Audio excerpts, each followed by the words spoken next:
Hello and welcome to the Risky Business Podcast. I'm Sam Stone. I'm sitting down with people who I have seen take big risks in their life. My goal is to encourage you, challenge you, and push you to take a risk, whatever that may be in your life. Risky business. Let's get risky. Here we go. Put in work, I got so much potential, it hurts. If y'all do not wake up, then y'all gon' get hurt. All right, here we are on the Risky Business Podcast. I'm sitting down with a true risky business man, Mr. Todd Earwood. When I first met Todd, I sat down and I was like, wow, this guy gets me. Then we dug in and heard some of each other's story, which we'll get to shortly. And I don't know any of his story last week. I'm like, I need to sit down with Todd on the Risky Business Podcast. And then he sends me over this document, which I'm sitting here reading today. And I'm like, Todd, this is going to be the best episode. This is going to be so good. Buckle up. You're in for a fun one. Todd Earwood, Risky Business. Todd, thanks for sitting down with me. Dude, thank you. Before we talk about me, we got to talk about you. And I think as we talk today, there are many roads to success.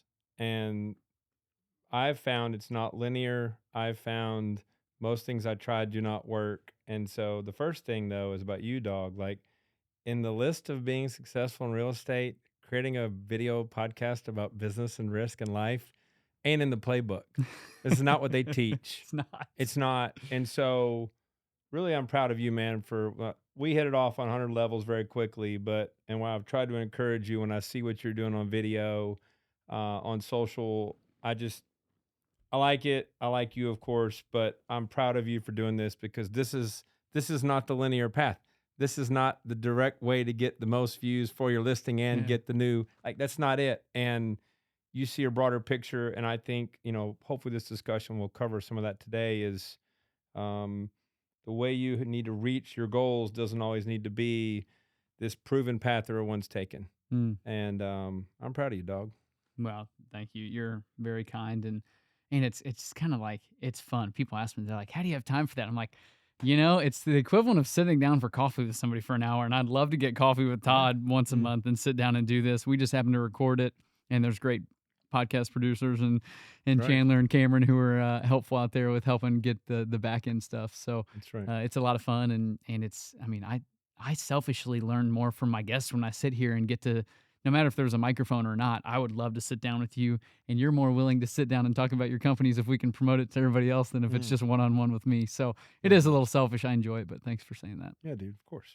We hit it off early on. A buddy of mine, JJ, reached out to me and was like, hey, you should meet this guy, Todd. You need to come to some event and at the Royal Room, which is one of your businesses that you own in Norton Commons. And we met and started chatting, and we both were pastors' kids. We both came from similar background. It was we started chatting, and I remember we were 5 minutes into the convo, and I was like, "Oh my gosh, I like this dude a lot." Yeah, same.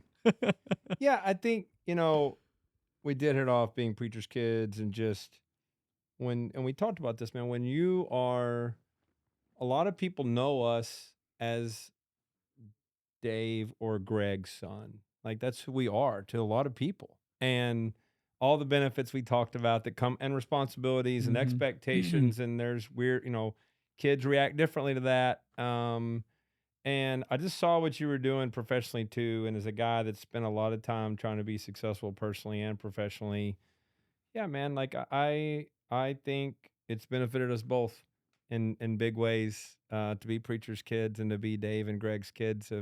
I lucked out big time in that way. Yeah. I got to meet your dad at the first round of the tournament, which was fun. Right. That was the fun part of the game when I got to meet him. That was exciting time. It was a fun season, man. Woo. But I look back, and people who are sitting here saying, I listen to this podcast because I'm interested in business, I'm interested in entrepreneurship, and I'm interested in taking risk. And as I heard bits and pieces of your story, I heard a story that was full of risk. I heard a story that was full of entrepreneurship and full of business. So I'd love to hear kind of from the start. Who's Todd Earwood? What did it look like for you to take risk and get into entrepreneurship, which obviously we'll get down later and what you have done. And it's a wild list. It's a wild list. First, I would say I'm not very wired for risk. I'm not very risk taking at all in my personal life. I've taken a lot of business risks. But I'm the son of a, preacher and a choir teacher. And those two professions aren't, from the outside looking in, very risky. And so what was modeled for me in my home wasn't very risk taking, but my parents built some really great confidence in me that, Mm. and my siblings, that I could figure things out, that I could try, and I could solve problems, and I could probably work hard enough to be successful at something. And it's what I do with in my house. I've got two little kids, Jack and Lila, 7 and 5 years old. And the three things we talk about: try, work hard, do your best. But the first is try. Mm-hmm. And that's the part I had to overcome personally, was like, I didn't see myself as an entrepreneur. I was consuming, like in the Mm-hmm. modern world, I Yeah. think about consumption versus creation. You're out here, you're creating all the time, dog. Like, most people just consume, right? Mm-hmm. And they just take in social content. And so for me, I was doing that in college, taking in all the entrepreneurial tech things I could find. I'm Mm-hmm. reading back then magazines, right? I had the earliest access, like the third person at Murray State University ever to have an email address. Like, Hey, I you was were the class early. president, the student body president, weren't you, at I Murray was State University? I was student body president twice. Murray State was great for me, man. And so I say that because I went what it was pretty safe route. Like, I worked for several entrepreneurs that came out of the church. Mm-hmm. Right? I worked on a farm. I was not really allowed. My dad never told me I wasn't allowed, but kind of he shaped where I went and who I worked for early on. Where I didn't work inside of a building. I did manual labor jobs up until college, Mm-hmm. and so, but I worked for entrepreneurs. And as I've kind of backtracked and figured out where did I learn some of these skills and where did I get the confidence, I think my parents gave me the confidence to think I could do things that maybe others didn't. Mm-hmm. But then I went to work for Murray State's president for a while. And then he was like, whatever you do, don't stay in higher education. Like, the financial part of this business is really going to be rough. And this was 30 years ago. Mm-hmm. And then it was, he said, you should try healthcare. I tried healthcare, worked for a small hospital. And that led me to, that guy mentored me. I had a lot of great mentors, man. Mm. And then it wasn't until I got to Norton Healthcare. And at Norton Healthcare, the leadership team there saw something in me, and they were pushing and nudging me to Mm. be like, yo, like literally at the end of my term at Norton, several executives sat me down and said, hey, you're not wired for this. Like, Mm. you're wired for entrepreneurship. And to the point that the CEO was like, either you're going to buy or build a business in the next 6 months, or we're going to fire you. Hmm. And I didn't take What that. year was that? That was 2003. Wow. And I was like, that's not real. Like, I'm getting paid. Like, I was getting paid six figures. I'm a young buck. I'm happy. Like, we're not leaving. And then like 2 months later, he stopped me. He's like, by the way, how's it going? You find a business you want to buy? You going to start something? And I go, are we serious? And so we're serious. And the clock is ticking. And so I ended up leaving Norton Healthcare, and I bought a business. What'd you buy? And If you don't mind me asking. I don't mind asking. It didn't have the outcome I wanted. I bought a business with three other guys. Mm-hmm. This was 2003, and it was an internet service provider. It was at the advent of broadband, and this guy had been running it, and he wasn't running it very well. And I got hired to be the president of the company and these three other partners, and it ended up not working for a myriad of reasons. Mm-hmm. But I learned a lot about sales. I took a 60% pay cut to leave Norton and the security of it. But dude, the underpinning there was like, that was a massive step for me. That was a massive risk. I was not ready. I don't think anyone's ever, ready is not a feeling. Mm-hmm. It's like ready is like, you just got to make the move. It's an action. And so ready for me was being forced Mm-hmm. and having someone's plural that really cared about me and loved on me and saw something in me and said, you're built for this and you should do it. And then they forced my hand. Now, would they have actually made me leave? I was too scared to find out. Yeah, I was not going to find out. But that's what got me on the entrepreneur train. Because prior to that, I'd consumed. I'd studied everything. I knew everything there was to know about tech. And I mean, at the largest San Francisco, coastal markets, I'd been studying it. I read all about it. And then I got my hand forced. And then this first business doesn't work out. 7 months later, this is not a good partnership. Real tough lessons I learned there. Some contractual things, tough lessons I learned there. And I went, okay, I'm gonna start over again.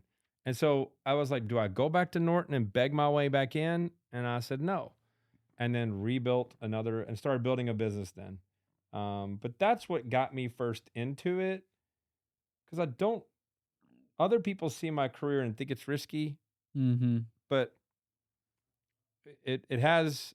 I've learned how to assess risk. Hmm. I've learned how to give myself better odds. And that starts with trying. Hmm. And just like people that don't know our father's work, it's like these dudes work hard. Hmm. Like, we were given an example. I don't even know your dad. I know everybody knows your dad. I don't know your dad, but my dad, and I trust your dad too. Like, it's never off. It's Mm. always on. It's a bazillion hours a week. It's nonstop. I mean, I've heard the sermon about your dad, hearing the part about almost the condemnation of his work Yeah. taking over his life. Mm. And I saw that example of my father too. And so working hard is just what I've seen.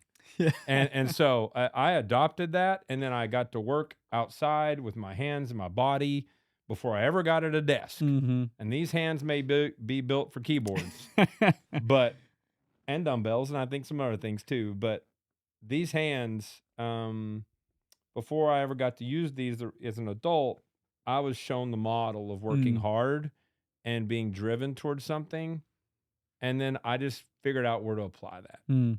Well, I know you work out hard too. I see those stories. I'm at 9 a.m. in the morning, getting on Instagram in bed, waking up, and I click on there, and Todd's in there in the lab working out at 6 a.m. So you challenge me and you push me in that way. Dude, that's been a kind of in the last couple of years, this has been a massive risk, dog. This is for me a personal risk.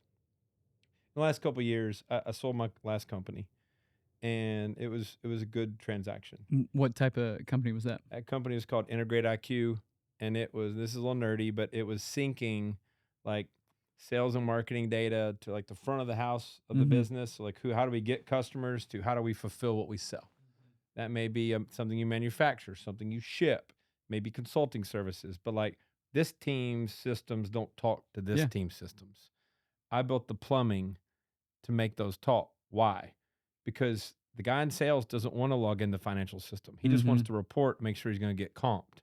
And I did that. What year did you start that? I started that, actually started as a consulting business in 2014. So that was a 9-year business that took an evolution that went, oh, in year 4, I saw the business opportunity Mm. because one of my customers was complaining on how much we were billing him. Mm-hmm. And I'm like, dude, we have transformed your business. Like, transformed it. Like, I'm a little insulted. You want to come after me on? I know it's a hefty bill, but come on. And so we kept revisiting this Sam on like why he was complaining. We were friends by that point, and he kept revisiting. I'm paying you a lot of money, and I was like, look, unless we sync the sales data Mhm. to your financial system and run a real report, like we're kind of guessing. I had one software engineer on my team at that point, and I was like, I said, listen, I will build the integration between these two, the plumbing, Mm-hmm. one time for free. But if we do this and we run the report, like we put this to bed, we never Mhm. talk about it again. I built it. It was, by the way, it was a 13x dollar on dollar return. For every $1 he gave me, he got back 13. Wow. Yeah. So he never said another word. I increased my invoice. I was about to say your costs weren't the same after that. That's right. And he turned to me and said, hey, could you also like get my call center software to Mhm. talk to the marketing and sales software? And I was like, well, that would cost you money. I can do it. So I charged him for that. And then I turned to my other consulting customers and I was like, hey, do you guys have systems that don't talk to the front and the Mhm. back? And it was universally true. So that led to Integrate IQ. So we killed off the consulting business. I had to rebuild the staff of that company, heavy on engineers, software engineers. And that was a good exit. To circle back to health, I was chained to my desk. Mhm. I was on Zoom every day. We were a camera on remote team. So I'm on camera all day long on Zoom, and we had customers in every time zone and in Europe. We had employees across every time zone in America. And so I had told myself the story that I had to stay up. I had to be on. I had to be on. Mm-hmm. And I just made all these reasons why I couldn't change my health. Mm. After selling my business, it still took me like 6 months. Mm. And then I was like, okay, there's literally no excuse. There's none. And I went from there to really changing my body to what I gave you in that document is, this last thing you saw, the reason why you saw the post is that I'm doing this feature with Men's Health. Mm-hmm. And so, Yeah, talk about that. I was gonna get to that at the yeah, end, but that is wild. dude, That's a motivator right there. I don't know that I've ever had it. I've had external pressure on me. I don't know that there's ever been external. You have to take a picture of your shirt off. And Okay, go to the beginning for people who haven't read this document yet that you yeah. sent me. So This is nuts. So one of my best friends, Dr. Mike Roussel, leading nutritionist in America, I would argue the number one nutritionist in America.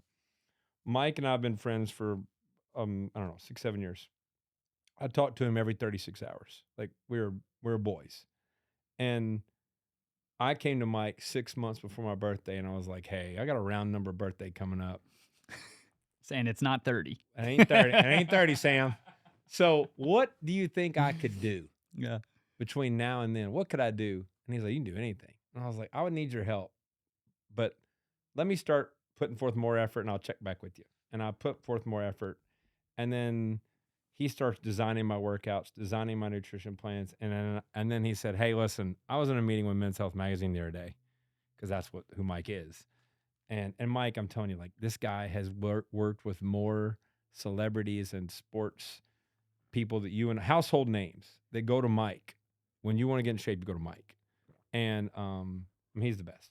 And so Mike was like, hey, I'm in a meeting with Men's Health. They're doing this new program called Get Back into Shape.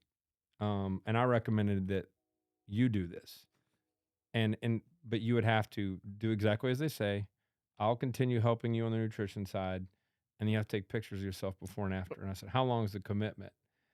And he said, 4 weeks. I was like, can we change my body in 4 weeks? He said, oh, yeah. And so I agreed. My wife didn't understand it. Talk about risky business. That might be your biggest risk Dude, you took right there. It was giant risk. And so, like, the pressure. Oh, gosh. I can't imagine. The pressure of, like, but it became this momentum building thing, man, where, like, and then I doubled down on the pressure. And when we had this meeting about it, and I was like, okay, then me being me, I'm going all in. Like, then I'm going to post about this every day. Mm-hmm. Okay. Then I don't normally do. I don't want gym selfies.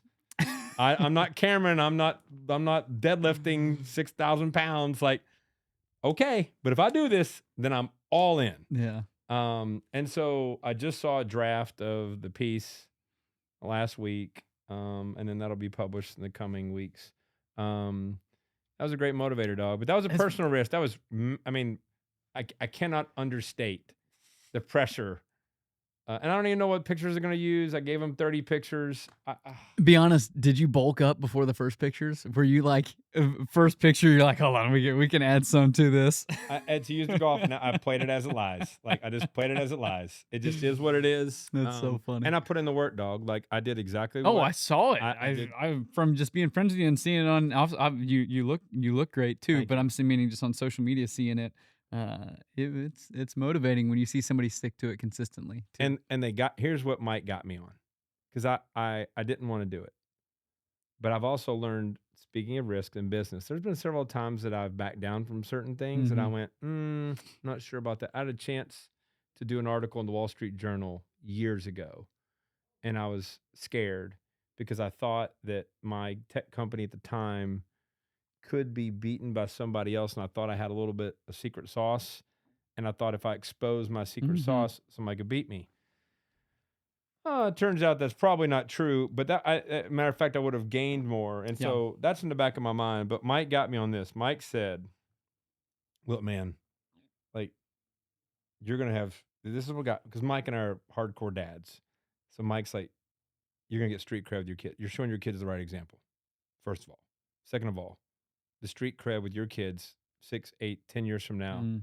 whether you point to this and you're like, your dad did this. Yeah. Like, I'm telling you, his kids are older than mine, older than yours. He's like, I'm telling you, it's real. Mm. And that's what made me say yes. It was not, I mean, and he also said, Todd, this is the reward. You've already been putting in the work with me privately. No Mhm. one knows what you're doing, right? People see your body changing, but like, this is a reward for your hard work. And your kids are gonna like, and somebody else, like a lot of people have messaged me. And he said, other people are gonna benefit from this, man. And Yeah. if you really want to drive me, you either need to give me something for my kids or I need to be helping somebody else. If I can do one of those two things, I'm probably in. And so that checks some boxes. It's so cool. And it- uh, I only met you probably year and a half ago, Right. maybe. Yeah. And so I feel like from the outside, I think I came in after you sold your last company, Mm-hmm. and is when we first met. And so it's cool to see the word that I just tie to you when I tell people is Todd's just a connector. Mm. And you're just so good at seeing somebody from across the room, and you invite me to stuff. Almost every text I look down on my phone, you'll text me about something and you'll be like, oh, and we have a poker night at the Royal Room. You got to come play. And I love poker, so I love it when I can get over there. But you're just such a good connector, and seeing things that people without true vision to really look for certain things. I feel like you just have really good vision, Mm. and you have really good discernment, and you also tie that with a great network and being able to connect people, which is really cool. Thank you, dog. I think it's back to not having a linear path. Mm. Like I don't. There's no money. I'm spending money on charity poker. I'm not Mhm. getting anything out of that. And but You're not taking a cut of the pot. I What's never the, take it. what's There's Annie's no. game? What's the what's Right. is it The Annie's opposite. game? Yeah, I'm literally supplying the venue. I bought the materials. Like I underwrite it. So does Karen. And so no, it's the opposite. But I love helping people, and I don't see this. I don't think everything we do. I've done a lot of things for money. Those sometimes pan out. Most of the time don't actually. Mm-hmm. And so, What do you mean by that? What do you think? well, I mean, I know what you mean, but what do you think percentage wise when people see someone and go, Todd is a success in business? Are you a 90% failure or are you a 70% failure? oh, dude, I think higher than 90% failure. Really? Oh, dude, like the thing that's like the reason I wrote this out when I wrote the list for you is like Mhm. I don't put this online. Like Mm. I've tested 150 plus ideas that sometimes I spend real money and time on, and I will get on planes and I will go meet people and dig into something, and I go, okay, it can't work. Mm. And sometimes I'll have money lined up for people to invest in, and then if it's not feeling right or it's not going to work for me, I'm out. Mm. And so the odds that what I even choose to do is a small percentage because I have a process now of how I evaluate an investment with cash, as operating a business, how I invest it. And so I think that's my failure rate is if you look at like what I've looked at and what's become successful, incredibly small, Mm. tiny. What have I tried? Mm-hmm. Actually done? Still small. Like they don't work out. But also think of it this way, man. Every business has a shelf life. Mm. And I have not seen an idea that either I want to try for decades and decades. Investment of what I'm doing now may be the exception. But outside of that, like I think businesses have a shelf life. Mm-hmm. The Royal Room's not going to be there for 20 years. It's not. Mm-hmm. I own the building. If it weren't for the building, I wouldn't be, I would have already killed this business. Yeah, It's the of worst course. business I've ever had in my life. It's the single worst business in my life. I mean, it's hard for me. I love how you tied it back to you told me one time the lessons you can instill to your kids is priceless on it. That's And it. he has the Royal Room, which is a venue in Norton Commons to where you can go rent out for parties, and most of them are parties he's throwing and doing that. But you bring your son in, and he's lining up the water bottles to all That's be it. facing the right way and learning serving and learning being meticulous and learning the attention to detail. And it's like that's what got me excited on it. Yeah, was me too. Yeah. Me too. And, you know, my son and my daughter, like they're both in on this thing, man.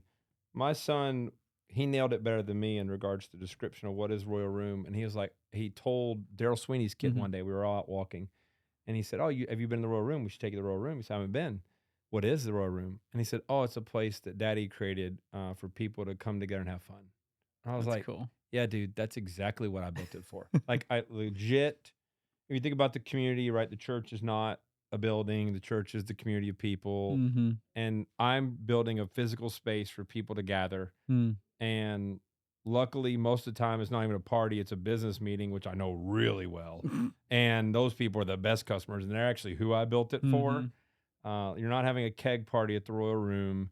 Um, and and luckily, most of the events are not mine, thank goodness. But it's Sorry for saying that. no, no, no, no. I'm just kidding. All No, the no, ones no, I no, get no. invited to are yours. Yeah, so. well, I don't invite. I can't invite people to other people's events. I know. I'm just messing. But yeah, dude, like it is.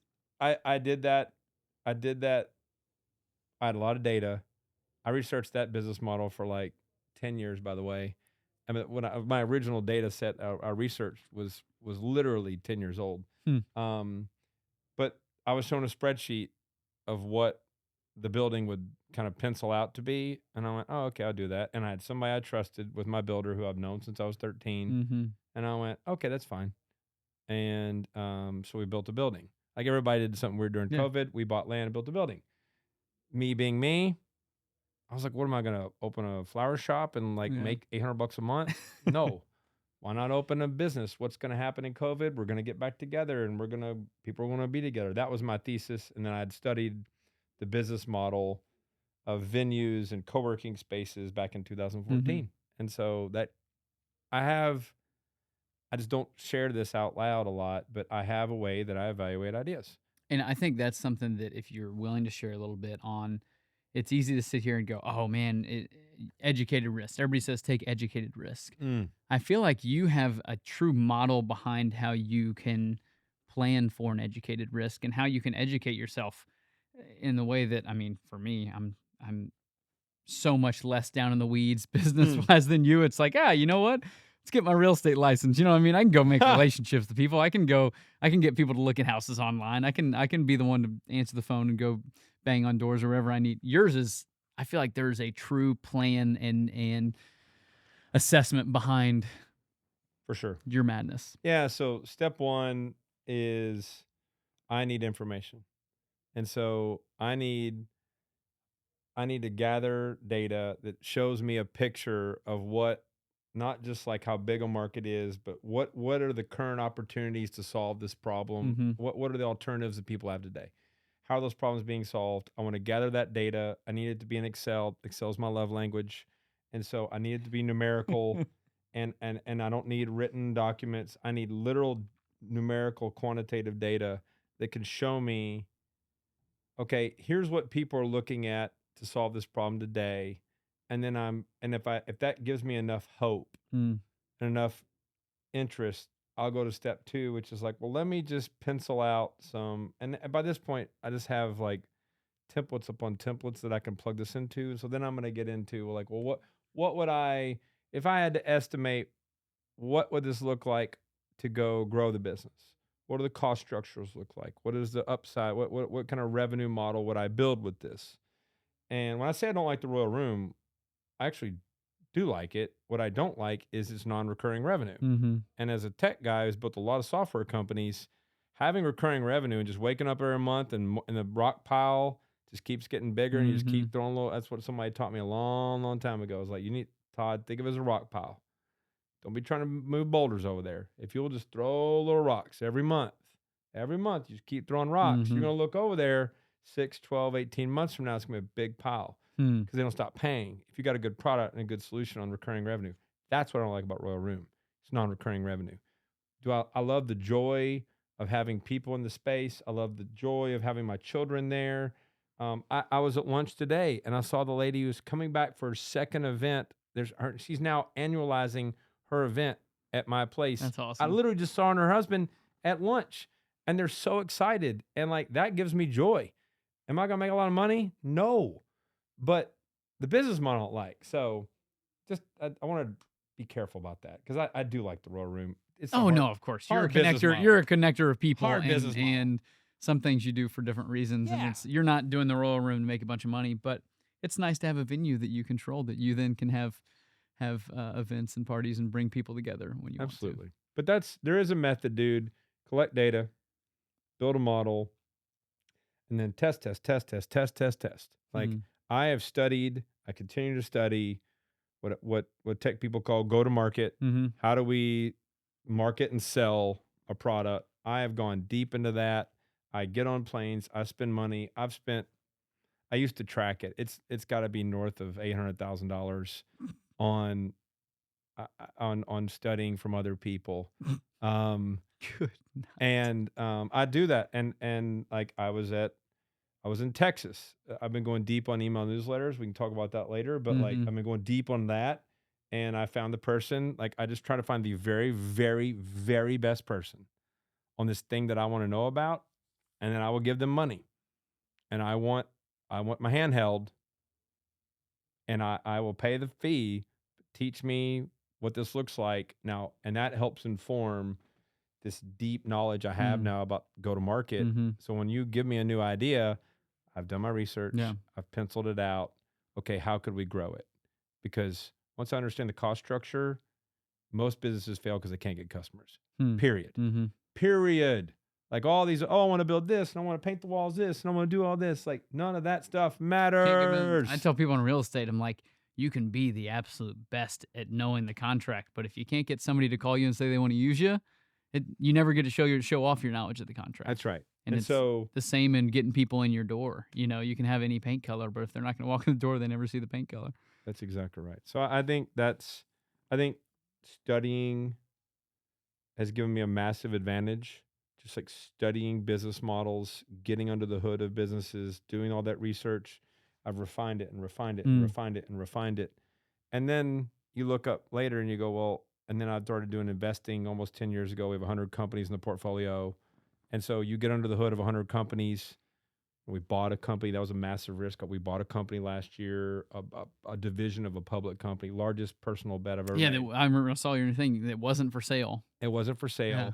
And my business partner, who I was talking to on the phone before I walked in here, called me and he threw out a number to me and said, "Do you want to make this much money?" And I was like, "You idiot! Like you know better. That's not the hook for me. Yeah. You know better. It's not what's going to get me motivated." And I said, "No, I don't want to make that much money. What is it you have to tell me?" And he said, "Do you remember this guy?" I said, "I kind of remember that guy." And he said, I just had lunch with him, and he thinks that the company he's running inside this larger parent company is what's stopping him from making it a giant business. I think we should buy it. And I go, we build companies, we invest in companies. We haven't been buying companies. What does that mean? And he said, is it for sale? He said, no. And I went, okay, I want to talk to the guy. And I talked to the guy, and I went, it's not terrible. Hmm. And then we go through our process. And Yeah. that took months, and we bought it last year. It's going good. It might even go great soon. And yeah, dude, those are risks that, but if you think about what I just tried to explain, I'm kind of glossing over the hardest parts of like getting under the weeds. Is like, Well, you go back to the 90x% of things that you've, yeah, the repetition of, if this company does go super great, the repetition of all the ones that didn't go great, or that you might even lost money on 20 years ago when you started making this plan and this model, or the money you spent for email marketing that's to fly to Texas and learn from this guy, when email marketing might be one of the keys that ends up changing this business in That's the right. end.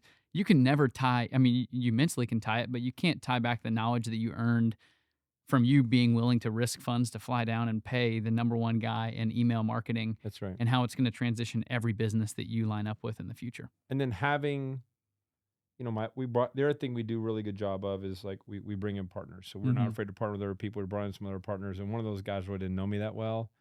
And then he got surprised where we would be in calls, and then finally he would just acknowledge, it was very kind of him to say, but he was like, well, you should probably just ask Todd. Like Todd's probably seen this before. And I think it's repetition. How do you mitigate risk? Repetition. Like you've got to get more at bats. You don't pull the trigger every time, and you won't mixing some metaphors there, but like you get more at bats, and you take a look. But like every day of our lives, my partner and I, Rob, fellow Louisvillian, lives in New York now. On every day, we're going to see 9 deals a day. If we do nothing, our deal flow is 9 people a day get introduced to us and go, you should look at Sam's company. Really? Every day. And People so email how people email you? People yeah, send typically it's if you're really smart, if you're watching this, you should do this. Like you need to find somebody that knows Rob or I and say, "Hey, you need to go through that." Like you should go through that person and say, "Introduce me to Todd or Rob." I'll introduce you to Todd for a fee. Yeah, so I don't and look, man, like I'm just kidding. when people introduce me and they don't filter, boy, like that's really what I'm telling you is I built these filters, Yeah. right? Don't waste my time and give me a tech. Oh, as a tech company, Todd, it'd be really cool. You should do this. Todd writes checks in the tech companies. Like, Uh-huh. no. We have actually really narrow area that we invest in, and we don't deviate from it. Mhm. And the deal structure in this company we bought was different, but it checked a lot of the boxes of everything we've been doing. Anyways, people don't Mhm. probably haven't figured that out.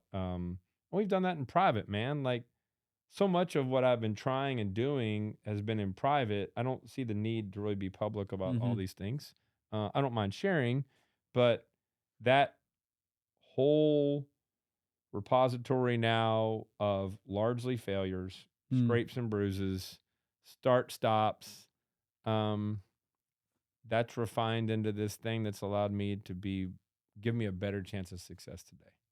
We're still failing. Wow. It's okay. Tell the story on you have it in your note on almost losing your house. Mm. And I don't want to dig in. That's I want you to tell yeah. this one because I want to read the end That read the end yeah. if you're okay with Yeah, that. dude, of course. You put it in the one sheet for me. So That's right. If it's in I one felt like sheet, it was it's on the fair table, game. dog. It's on the table. Luckily you didn't send your pre photos in here. I didn't I'm send waiting my for men's I'm pre-photos. waiting for men's That's help to drop hilarious. those. Oh, yeah. So in 2010, I followed the same model. Mhm. I saw the ascension of Groupon. Do you remember Groupon? Mhm. Yeah. Okay, daily deal. I saw them, thought it was interesting. I'm always out there looking. I've kind of always, if you use the basketball analogy, you got your head up, you're looking. Soccer is that way too. You got to look your head up and look around. So I'm always looking around at what's happening in the market. I'm studying. I'm trying to pay attention at all times. And so I saw what's happening at Groupon. Well, that's fascinating. So what do? I need data. So I built a rudimentary scraper that grabbed all this data, what Groupon was doing, and then I hired a Ukrainian. Yeah, I love how you just randomly pass over. You built a rudimentary scraper. Built a rudimentary. I'm assuming that's not a bulldozer for those No, it's listening. a digital scraper. It's a digital scraper that between 11:57 and 11:59 every night. Why? Because they would like take down their Groupon at midnight and then start a new one. So and they published how many units they sold, and so I would scrape. I'm a little technical here, but You like can just do this online. yeah.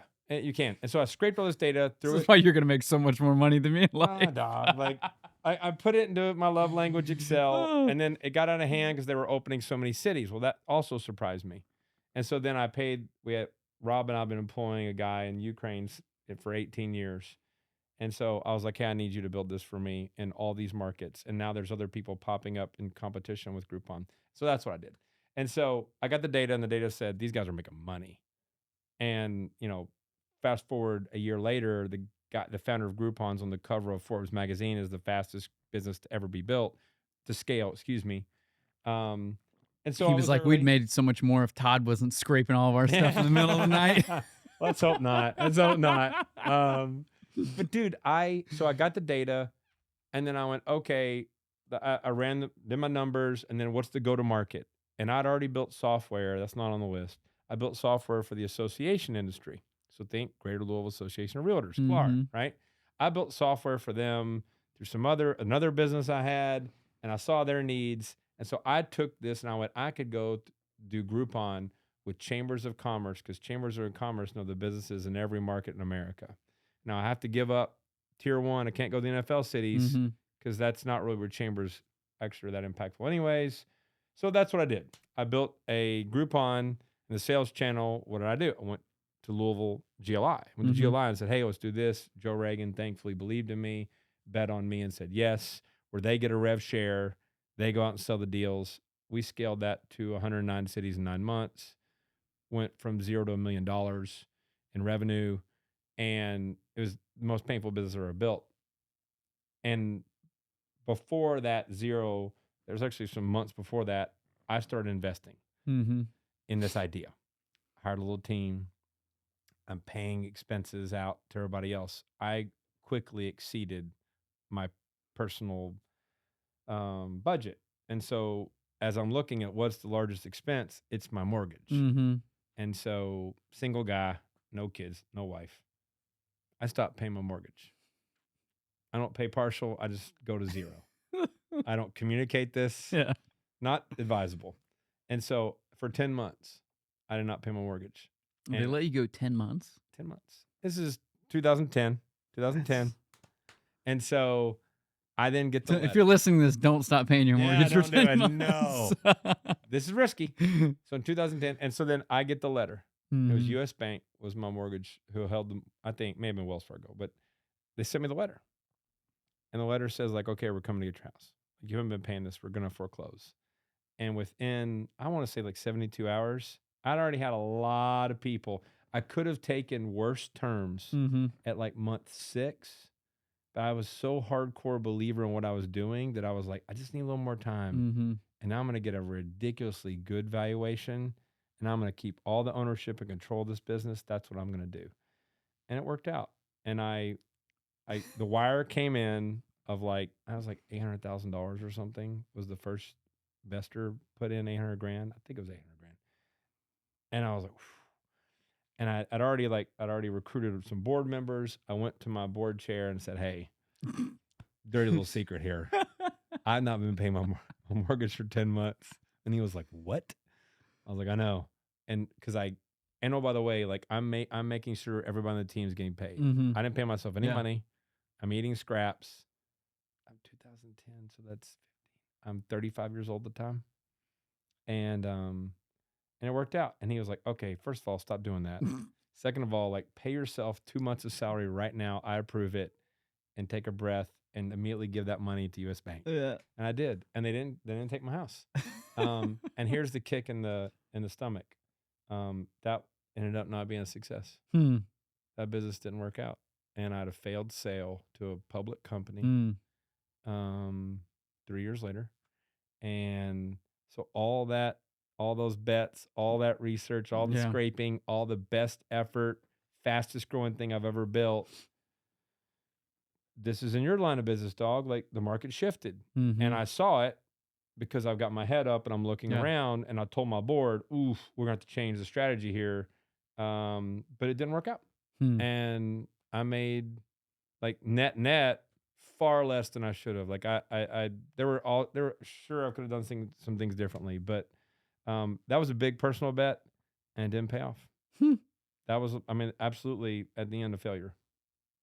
What's been, because I mean, you go back and somebody who looks at companies like you do all day, when you see what's something that you see early on when you're vetting a company that you see, I think this person has the potential to be a success. What are similarities that you see? Somebody asked me the other day, said like, you sit down with a bunch of people who are successful in their field. What's one thing that they all have in common? And I say they're all willing to take risk early, and they're all great at calculating what that risk is going to look like. But to answer the first question to you, what are things that you see early on that you go, ooh, this person has the chance to be successful?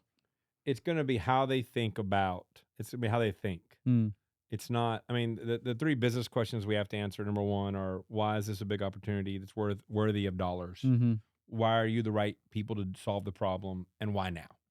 Those are business questions, because timing matters. I mean, timing is what so many of these things turn out to be anybody that's ever been successful is going to admit, like, timing was a big factor. So was luck, but timing is a big factor. So the fourth thing, though, is going to be like, how do they think about solving problems?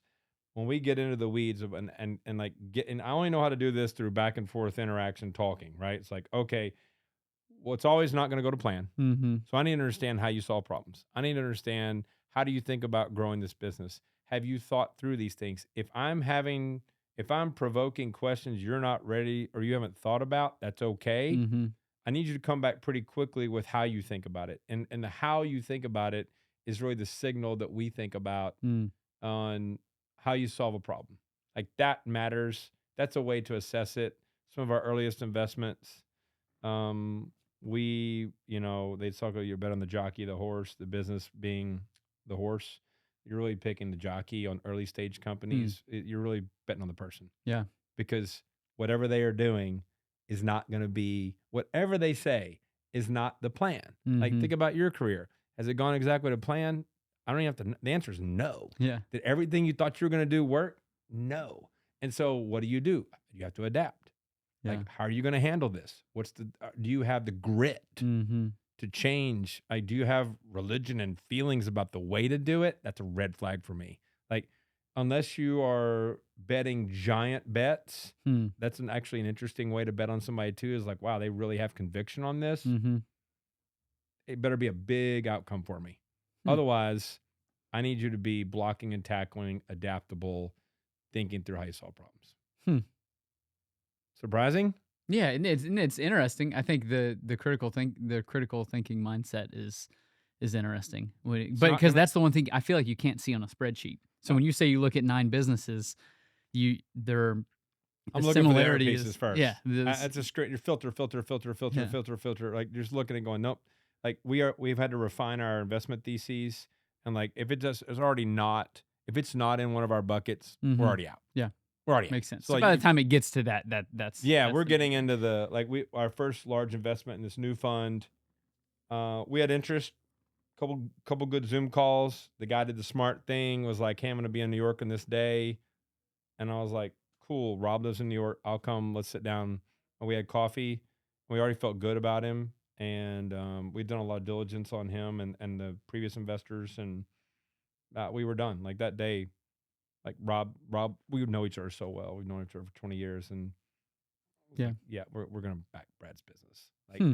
Brad, the way he thought about everything, and he had this is a real investment, dog. It's 7 figures. This is real money, Mm-hmm. real bets. But Brad had the background, Brad had the grit, Brad had a plan, Mm-hmm. and he had the critical thinking of how he solves problems. And I went, yeah, he checks the boxes. That's cool. And here's the crazy part. We'd looked at that space for 5 years before we invested in it. Hmm. We'd said no to dozens of people trying to solve the problem Brad's solving. Hmm. So it wasn't new. Yeah, it's back to the horse or the jockey. That's it. Yeah. So we thought, okay, this is a clever way to solve the problem, and Brad's the guy to bet on. I saw an article you shared on LinkedIn. It was, and I'm sorry I didn't read it. I just saw the heading on you were an early thinker, investor in AI years ago. What was that about? So that's our investment fund. Yeah. So Rob May, my investment partner, Manual grad, UK grad. Rob came to me in 2015, was like, hey, I'm going to write a significant amount of money of checks into startup companies. You've been talking about doing this too, Todd. What if we like pulled our money together and we started a fund? And I was like, no, it sounds stupid. What? No. And he was like, no, our networks are really, really good for this, Todd. Like, we have made networks in the largest tech cities in the world. We've raised money in those places. We've made money. We've done transactions there. We already know the people that are getting funded. Why don't we just start writing checks? And I went, no, it's too risky and ironic. And so I said, well, if we're going to do this, the way you mitigate risk is you have to have an area of focus. Mm-hmm. And we looked at 4 areas, and we chose in 2015 artificial intelligence, which is now we call it AI. And so we were the largest investors in the first fund. And the sales pitch was this.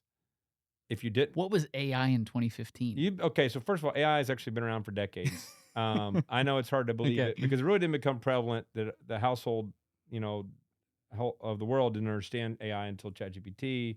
But in many forms, it's been around forever. Mm-hmm. And so Rob had been sending me like studies, academic papers that he'd been studying on how the brain could be modeled and how it learns and thinks into technology. And he'd been sending me this for years. So we've been looking at it for years. And so we landed on AI.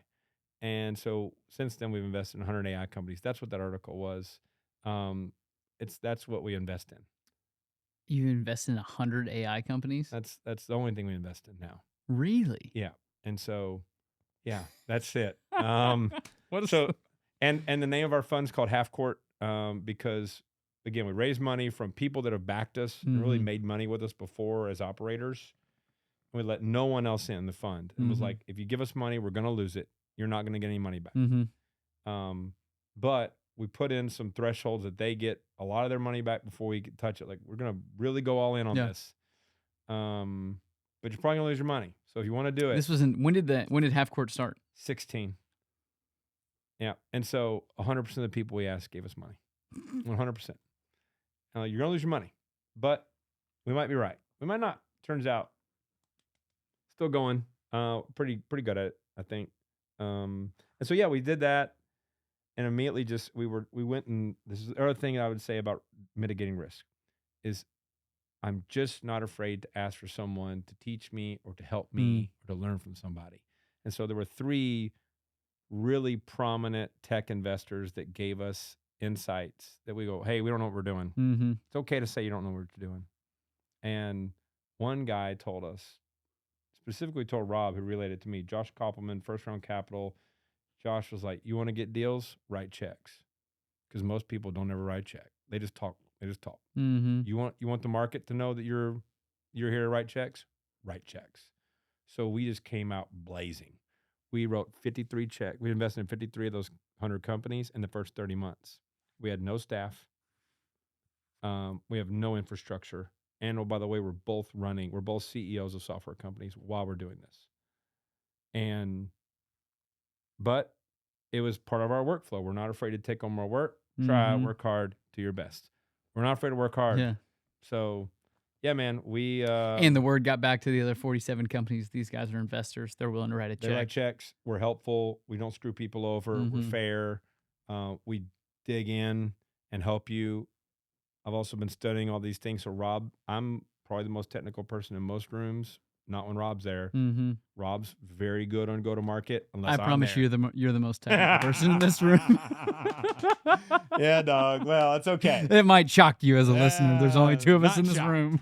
Not shocked, Sam. But look, man, I'm. This has been something that, like, what matters to me, helping other people, and I'm now funding someone else's dream. It's not as enjoyable as building your own company. It is not. Like, make no mistake, it is not.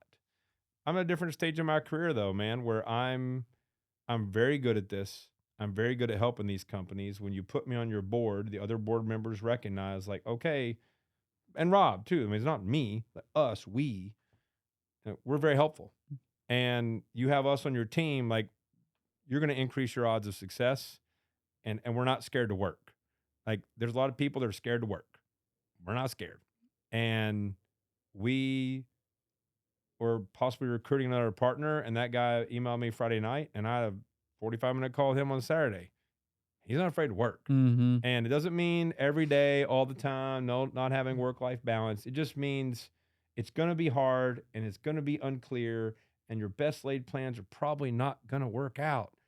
And you got to go through it. And that's okay. Yeah. And that is the tolerance level I do have, that risk tolerance level I have now. I've built that up.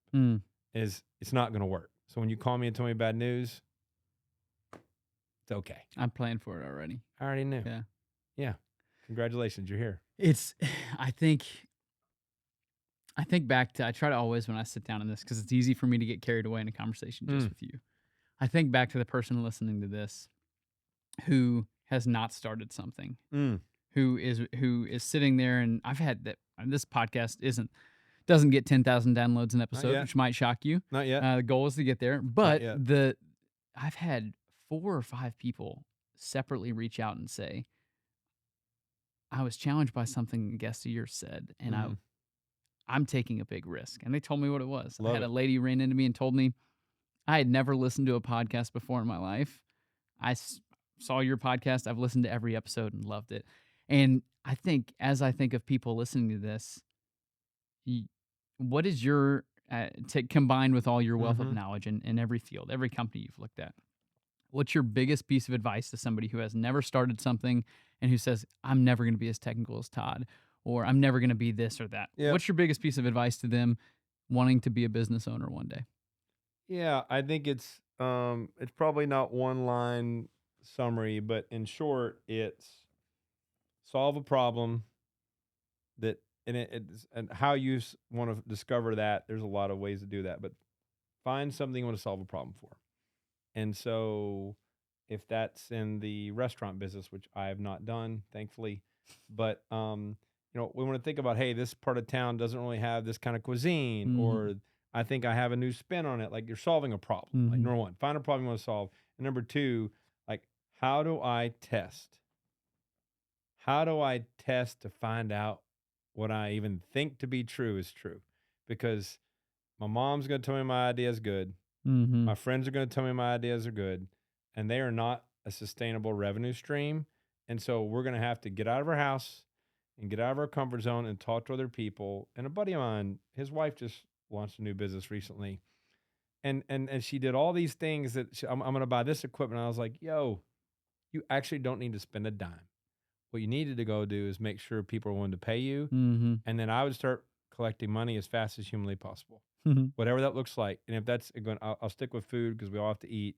Like, if that's making one-off meals for a family, and go, cool, give me your feedback. Like, I want to test on small little bets of time and money and resources.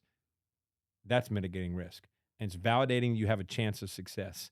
Like, the person who's got one location says, I want to get to 100. And I go, oh, why don't we do 2 locations? Yeah. That's cool. Let's see if it works that's on cool. this side of town. I got one. Man, my franchise this. I had a buddy the other day call me. I was like, okay, dude, like, I hear you. I hear you. We have not had 2 locations yet. I'm not saying we can't get to 100. But as a guy that's done everything wrong in business, my lessons here are small bet, small bet, small bet, small bet. And then at a certain point, risk, being ready is not a feeling. It's an action. So at some point you got to go, I got to make a move. I got to make a move.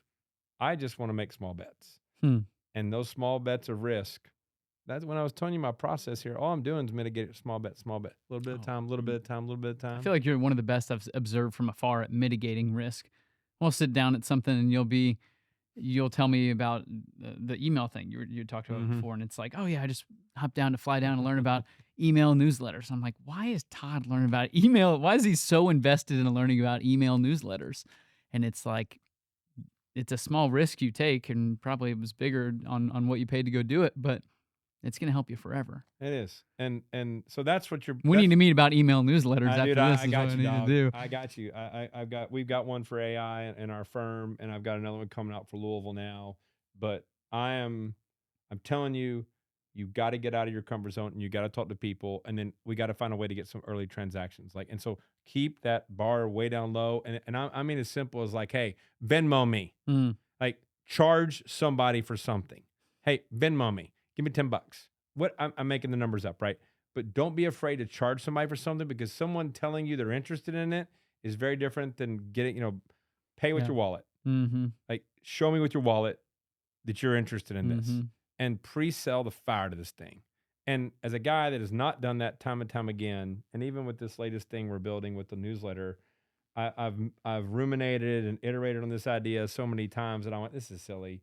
I heard once this guy, the founder of HubSpot, who actually bought one of the things Rob and I built, first thing we probably ever sold together, was 17 years ago, and he says this quote about if you're not embarrassed of the first version of your product or your business, like, you waited too long. So get it in the hands of other people. It's not supposed to be perfect. It's not even going to be good, and that's okay. And so I still fall victim to that sometimes, where I just want to perfect. But yeah, dude, that's I love that quote.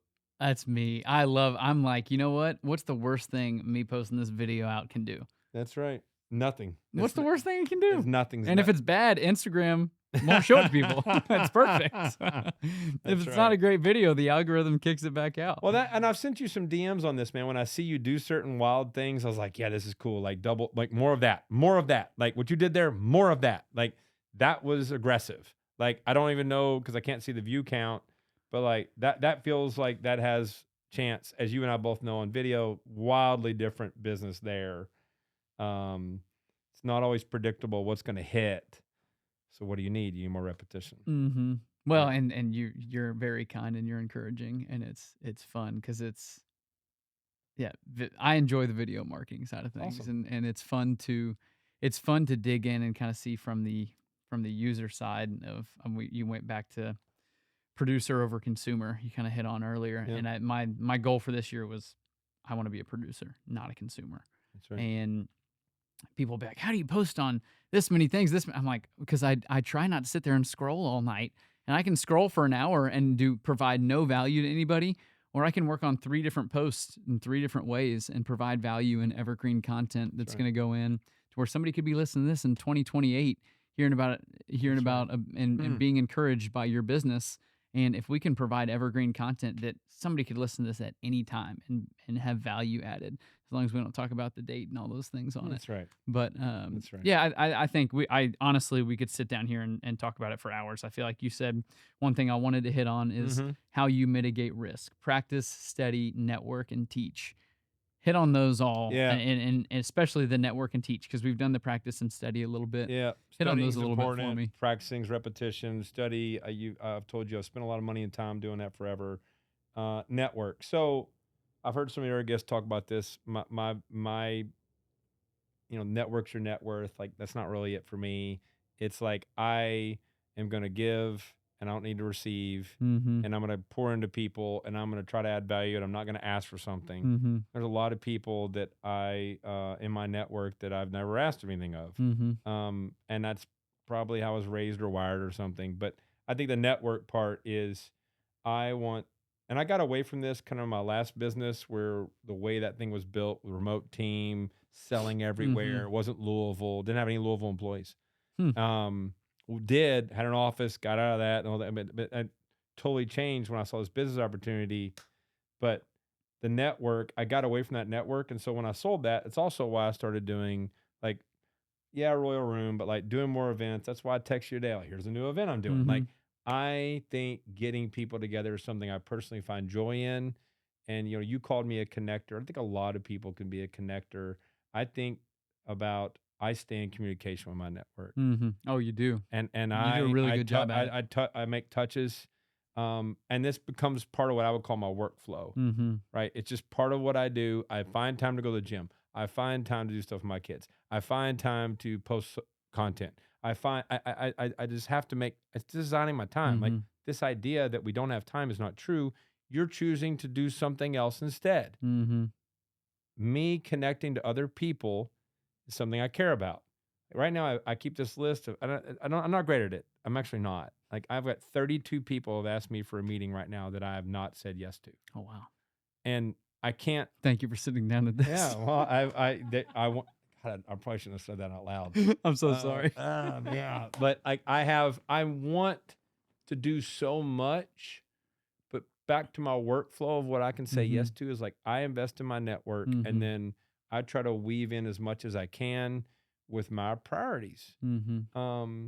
So network's a big deal, man, of like pouring in and communicating. Have touches. Not everybody's daily, not everybody's weekly, not everybody's monthly, but my people are going to tell you I'm good. Yeah, you are. I'm good and at it. In today's day and age, you're not touched by people who aren't asking for something or asking to do something that they feel like can benefit them. I feel like every touch you get is, hey, could you help out with this? Could you do this? Is there a way you do this? The way that you touch people is in a way that is natural, value add for the person. What's Where up, son? everyone's selfish in a way. You know what I mean? And you offer value adds to people in the way that you touch, which is Dude, rare. So you I do a appreciate that. really good job And with that. look, you too, man. When we met and you were talking about notes, you sent me a note, handwritten note. We talked about the value of that. Like, I'm good at a handful of things, not a lot. I'm good at a handful of things. Staying in communication with my people is something. In my inner circle, I'm world class. I'm world class in my inner circle, and all my inner circle will say so. I don't even feel like I'm in your inner circle, and I feel it from your exterior circle. Yeah, I would well, say, dude, Todd. So thanks for so that was network, and then teach. So the other thing, like, this doesn't make me money. Sometimes this made me money, but like, once I go deep, I start, and I had the consulting business. I started building like my own curriculum around different things. And so I think if you can understand something so well that you can teach, so it's just like saying, people that say, oh, those that can't do, teach. Not true. Like, those that know something so well that I can now impart this on you that you can go activate or move on this, then I really know it. Yeah, of course. And so on my consulting business, it became a very easy thing to offer to my clients was like, hey, let's do an end of year plan. Let's look back on the previous year and plan. And then I took that and evolved it and evolved it. Next thing I go, like, what am I going to do? I'm going to host an event. And I rented out a hotel, like conference room, and I invited 30 people. And I was like, let's do this as a group. And then I built a workbook. So then that came into, I started teaching online courses around things that I went deep on. And so I got to be world-class at webinars. And so then GoToWebinar found out about me, and the company, the giant company, flew me out to California. Were like, teach our people what you're doing. Because I'd gone so deep. I'd studied and studied and studied. And I was like, well, I should just put this in some kind of way that people can go use it and activate it. And so then I built this thing called Webinar Works, where you could go like, this is the best way to do webinars. Like, I will challenge anyone else against my method. And I went deep on that. And so I've done that. The thing that you went to, again, testing, when you and I met at the event for dads, like I'd been refining, there's a thing I still haven't launched. It was not for dads. Yeah. But there's a thing that I've been looking at on how we prioritize time as humans, and I've been studying is like, I want to teach that later. But yeah, that's the fourth piece, man, is like I teach, and then I will put it in a digestible format that probably is going to be video at some level. It might be an online course or it might be a live workshop. I love doing it. And, but if I get that depth of knowledge that I could teach it to you, where you could actually take action on it, man, I figured it out. You're just so interesting, and the way that it is like, I don't know how your brain works, and I don't know if I'd want to know how your brain works, but it's just so wild to me um, like you said, non just linear straight. Yeah. This is where it goes, and how God's truly wired you to take your experiences and what has happened to you and what you've learned and weaving it together in a way that it's just it is cool to see from afar. Thank you. It's different. My method's my method. And I think there's a lot of roads to success. The thing I'm trying to teach our kids is, I'm not going to stop saying this, like, try work hard, do your best. Like, if you do those three things, you're going to have a good chance. People listen to this podcast at some level want to try because they're at least curious about it, right? I'm curious how people are taking these risks.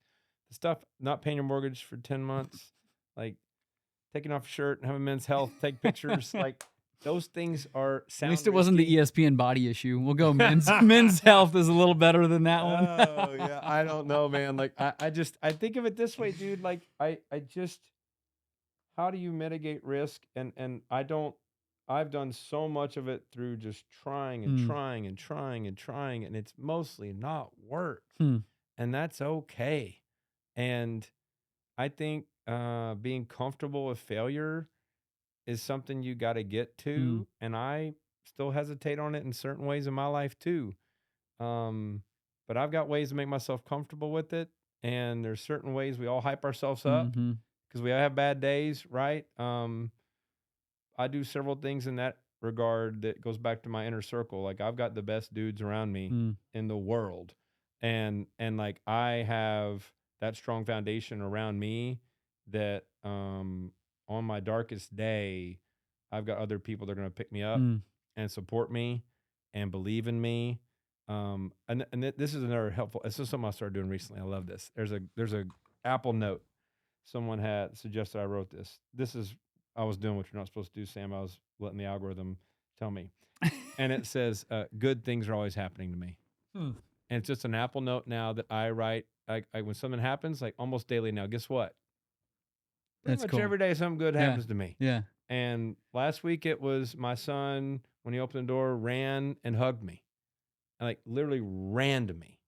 And he was like, Daddy. And I was like, dude, that's awesome. Like, that was the best. And probably better than anything else I've written down there. And I mean, there's like other business stuff that happens. Like, the reality is we are very fortunate people, especially in a global sense of where we are.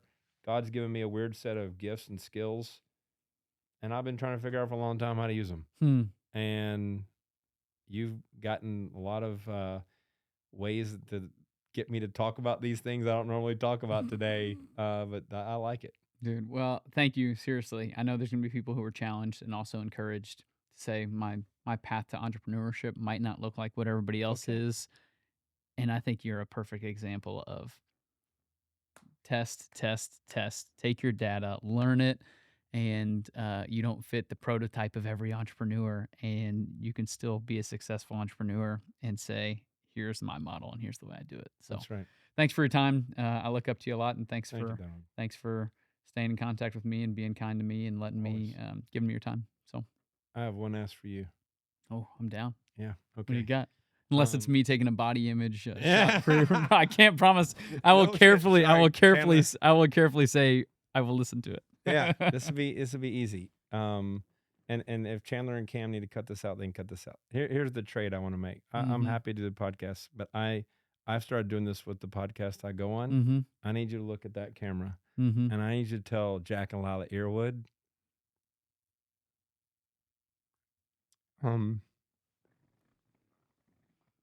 things are going to get hard for them. Mm.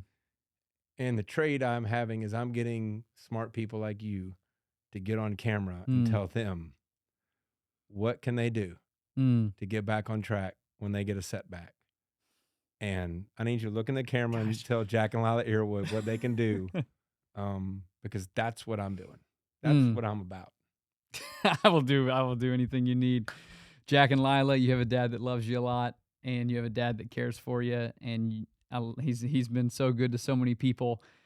And no matter how good of a life he has, or no matter what he can build, life's gonna get hard, and hard times are gonna come.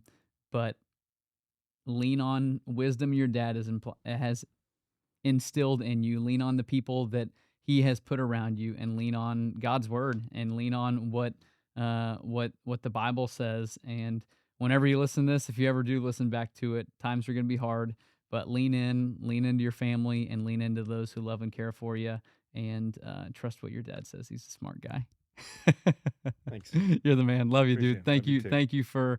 Thanks for doing this. And I know how much you love your kids, and you'll make me emotional on this. Yeah, So it's awesome. thank you. Great. You. Thank you, brother.